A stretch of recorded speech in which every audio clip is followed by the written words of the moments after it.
लेकिन आओ मैं आपको बताऊं, रब ने कुरान में फरमाया, पारा नंबर 30 है, अल्लाह ने फरमाया कद अफलहा, तहकीक की वो बंदा कामयाब हो गया। वाह वाह वाह वाह वाह। क्या बोले बंदा कामयाब हो गया। अच्छा बोलो कौन कामयाब? अभी नहीं, अभी पता ही नहीं, वो कामयाब हो गया, वो कामयाब हो गया। अमे मियां वो कामयाब हो गया, वो कामयाब हो गया।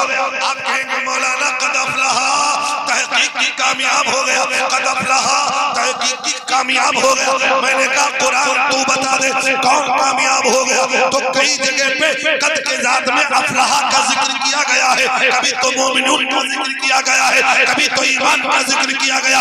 लेकिन मैंने जिस आयत की तिलावत की, अल्लाह फरमाता है कद अफलहा, वो कामयाब हो गया मन तज़क्का, जिसने पाकी हासिल कर ली। वाह वाह वाह वाह वाह, सुभान अल्लाह। जिसने पाकी हासिल कर, अच्छा बोलो जिसने, अब इसकी गूंज कम कर दो, अब तकरीर होने जा रही है ना। जिसने पाकी हासिल कर ली वो कामयाब हो गया। अल्लाह ने क्या फरमाया? कद अफलहा, तहकीक की वो कामयाब हो गया जो पाकी हासिल कर ले, पाक हो जाए, मन तज़क्का, जो पाक हो गया। अब बोलो आप लोग कितने लोग हैं जो पाक हैं? यहाँ पर हाथ उठाए। सब पाक हैं? ऐसे हाथ उठाइए रखिएगा, हाथ उठाए रखिएगा। बताइए कपड़ा धोने में कितने फर्ज हैं? बताओ ना, बताओ कपड़ा धोने में कितने फर्ज हैं? आधे से ज्यादा हाथ गिर गए। अच्छा बताओ चलो गुस्ल खाने में कितने फर्ज हैं? अभी तक वहां साहब। अच्छा बताओ गुस्ल में कितने फर्ज हैं? 4 या 5? कितने? 4। कितने? कह रहा था 4 ही कहेंगे, हैं 5, लेकिन 4 ही कहेंगे। कितने हैं? हरका फुरवालो मौलाना मखदूम की सोबत में बैठे हो। मौलाना मखदूम साहब भी इशारा करे, मियां गुस्ल में कितने फर्ज? पूछा बोलो कितने? नंबर 1 बाल्टी पानी तौलिया। कौन कौन से? बाल्टी पानी साबुन तौलिया कौन है पता नहीं, कुछ तो होगा। कभी ये सवाल पूछे मौलाना साहब से? ये सवाल कोई नहीं पूछता। सवाल पूछने आते हैं मौलाना साहब, हम गुस्से में रहें, हमारी मेहरारू गुस्से में रहे, हम गुस्से में तलाक नहीं देन का हुई जाई। हमें मियां तो मेहरारू का रसगुल्ला खिला के कौन तलाक देते हैं? गुस्से में तो देता है। मतलब जो पूछने की चीज है वो तुम नहीं पूछते। हमें बाकी इम्पोर्टेंट है, इम्पोर्टेंट। नमाज के लिए भी जरूरी है पाक होना। जी जी, ये आलिम तुम्हें और बताएंगे कि गुस्ल करो पाक हो जाओगे, बिल्कुल पाक हो जाओगे। लेकिन आप उनको 2 चीजें बता के जाएगा। ला ला ला, वाह वाह वाह वाह। हमें पाक होने के लिए क्या जरूरी है? गुस्ल में 3 फर्ज है। कुल्ली कर लो, नाक में पानी डाल लो, पूरे बदन पे पानी बहा लो, तुम पाक हो जाओगे, पाक हो जाओगे। शरीयत कहती है पाक हो जाओगे। लेकिन आओ जरा हम तसव्वुफ की दुनिया में चलते हैं, जरा हम तहकीक की दुनिया में चलते हैं, जरा हम अंदर जाते हैं। मैंने तसव्वुफ से पूछा, मैंने सूफी से पूछा, बता बाकी कितनी तरह की होती है? वो साहब बोलने लगे, सूफी साहब बोलने लगे, मियां 2 तरीके की पाकी होती है, एक तो जाहिरी और एक तो बोलो बोलो ऊंचा बोलो बातिनी। एक जाहिर और एक बातिन, एक ऊपर का और एक अंदर का। तो कहेंगे मौलाना ये नया नया फार्मूला लेके आए। अब अच्छा मैं आपको बता दूं, आप गुस्ल कर लिए, पाक हो लिए, पाक होने के बाद नमाज में चले गए, लेकिन अंदर का पाक नहीं है, अंदर में बेईमानी भरी है। समझ में आई बात?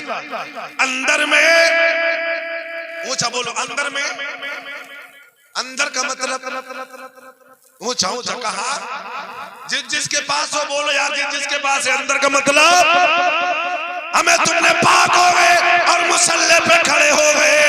दिल के अंदर बेईमानी है, दिल के अंदर दगा है, दिल के अंदर चोरी है, दिल के अंदर सीना जोरी है, दिल के अंदर सूद है, दिल के अंदर हराम है, दिल के अंदर शराब है, दिल के अंदर जुआ है, दिल के अंदर खेत है, दिल के अंदर कारोबार है। तो बोलो नमाज कबूल होगी कि नहीं? तो जाहिर तो तुम्हारा पाक हो गया, लेकिन बातिन को भी पाक करना है। अल्लाह अल्लाह अल्लाह। बातिन को तुम्हें साफ करना है। तब मैंने पंडित जी से कहा था, कहो तो कह दे। जी जी बोलो, कहें कहें बिल्कुल। अच्छा एक बार पूरा मजमा नबी के नाम पे बोले या रसूल अल्लाह। माशाअल्लाह, बड़े सुनने के लिए बैठे। क्या मैंने पंडित जी से कहा था, सावन के महीने मेरा मुलाकात हो गई। सावन के महीने वो कांवड़ लेके जा रहे थे। मैंने कहा पंडित जी ये कहाँ जा रहे हैं? बोले गंगा जा रहे हैं। मैंने कहा क्या होगा? बोले स्नान करेंगे। मैंने कहा क्या होगा? बोले सारे पाप धुल जाएंगे। अल्लाह अल्लाह अल्लाह। सारे पाप। मैंने कहा पंडित जी गलत कह रहे। तो बोले सही क्या है? मैंने कहा सुनो, तुम्हारे पंडित जी कहते हैं। तो बोले क्या कहते हैं? मैंने कहा तुम बताओ या हम बताएं? तो पंडित जी बड़ा होशियार था, बोले बोला ना तुम ही बताओ। अल्लाह अल्लाह। मैंने कहा पंडित जी तुम्हारे कहते क्या? मैं तो कल गया और काशी गया। अल्लाह अल्लाह अल्लाह। हरिद्वार काशी गया, लेकिन मैं आसान करके बता रहा हूँ। क्या मैं तो गंगा गया और काशी गया। अरे गंगा नहाते जी मन में ख्याल आ गया। क्या? अरे तन को धोया मगर। अल्लाह अल्लाह अल्लाह। बात समझ में आ गई ना? तो नबी के नाम पे या रसूलल्लाह बोलो।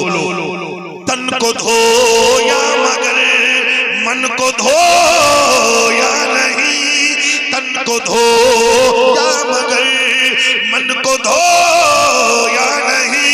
मुझको गंगा नहाने से क्या? वाह वाह वाह वाह वाह, बहुत खूब बहुत खूब। अच्छा बोलो, कोई फायदा है? खूब नहा लो, रगड़ रगड़ के नहा लो, पियर से लगा लो, लोई पे लगा लो, फिर लगड़ी लगा लो।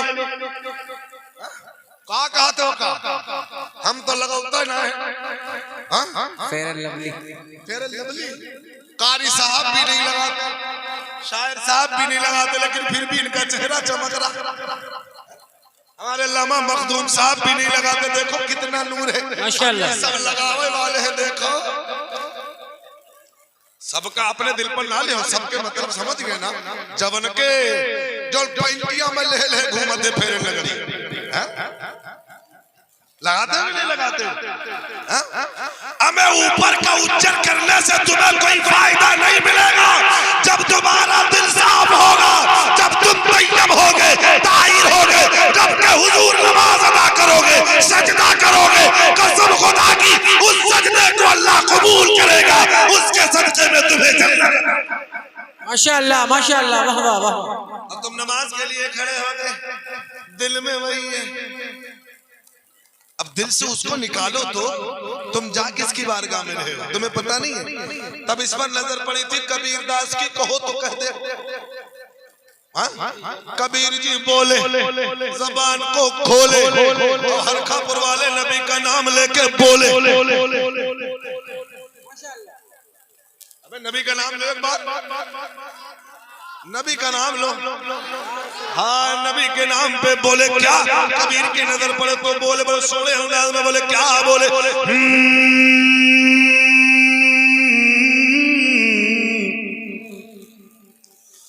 कि मुलमुली दो शरीर को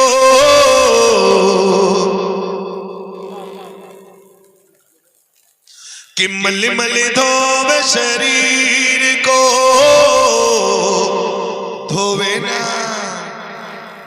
धोवे ना मन का मैं। कि मलमली धोवे शरीर को, धोवे ना मन का मैं। अरे नहाए गंगा गोमती रहे बलके। नहीं समझे? समझे कि नहीं समझे? तो रब ने फरमाया कद अफलहा मन तज़क्का, कामयाब हो गया वो जो पाकी हासिल कर लिया। कामयाब है वो जो। अब पाकी किस किस से तुम्हें हासिल करनी है? जिस्म भी पाक हो, कपड़ा भी पाक हो, बदन भी पाक हो, जगह भी पाक हो, मियां तुम्हारा दिल भी। अच्छा यहाँ पे कोई ऐसा तो नहीं जिसके दिल में कोई गंदगी हो? नहीं है, कोई नहीं। शराब की गंदगी वाला कोई तो नहीं है, झूठा वाला कोई ना हो, ये हरखा पुरमा, चुगलखोरी वाला कोई ना हुई है, बेईमानी वाला कोई ना हुई है। हाँ अच्छा अभी आ रहे हैं, परेशान ना होइएगा। चुगलखोरी वाला कोई है कि नहीं है? कोई ना है। अल्लाह ओफो, इतना बड़ा मजमा है, कोई गुनहगार नहीं। अल्लाह इनके सदके में हवाएं बख्श दे। अब बताओ, अब हम उल्टा दुआ करने जा रहे हैं, समझ लेना। अगर होगी तो हम बख्शे जाएंगे, तुम फंसोगे। अमे मियां, रब ने फरमाया वो पाक हो गया, वो कामयाब हो गया जो पाकी हासिल कर लिया। हमें तुम्हें पाक करना है, तुम्हें पाक होना है तो तुम्हारा बदन भी पाक होना चाहिए, तुम्हारा लिबास भी पाक होना चाहिए, तुम्हारी सोच भी पाक होनी चाहिए, तुम्हारी नजर भी पाक होनी चाहिए, तुम्हारी जबान भी पाक होनी चाहिए। जब कोई ऐसा हो जाता है, नजर भी पाक होती है, जबान भी पाक होती है, सोच भी पाक होती है, निगाह भी पाक होती है, जिस्म भी पाक होती है, फिर रब के अल्लाह पाक की बारगाह में जब वह सजदा करता है, अल्लाह उस सजदे को मकबूल फरमाता है। और जब ऐसा तुम्हारे पास कुछ है, तुम्हारे पास है कुछ, ऐसा है कुछ नहीं है ना, तो खुदा ना पहले अपने दिल से उस गंदगी को खत्म करो। कौन सी गंदगी? अम्मा बहने तुम भी सुन ले, बड़े तवज्जो के साथ सुनना। जो तुम्हारे अंदर चुगलखोरी की गंदगी है, जो तुम्हारे अंदर झूठ की गंदगी है, जो तुम्हारे अंदर लानो तान की गंदगी है, उसे खत्म कर दो। ऐ मेरे अजीज, मेरे प्यारो, कई बिरादरी के लोग यहाँ पे बैठे हैं, अपना अपना धंधा कर दे। ऐ मेरे अजीज दोस्तों, धंधे में न जाने कितना झूठ बोलते, मैंने खुद देखा है, कितना कितना झूठ बोलते हो। अल्लाह अकबर। और जब तक इससे ये खत्म नहीं होगा, तब तक आप सही मानों में पाक नहीं हो सकते।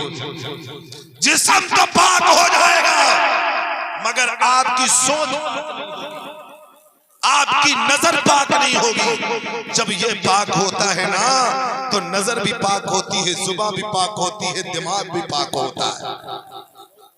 हमें क्योंकि ये मरकज है, मरकज, इसीलिए कबीर की नजर पड़ी तो बोला, जबान को ऊंचा ऊंचा, जबान को खोला। खूब रगड़ रगड़ के धोते हो, लफ्ज लगाते हो, डब लगाते हो, लाइफ बॉय लगाते हो, कौन कौन बॉय लगाते हो, इतना सर्फ एक्सल लगा लगा के धोते हो। सुनो, इसके धोने से कोई फायदा नहीं, इसको धो लो, कामयाब हो जाओगे।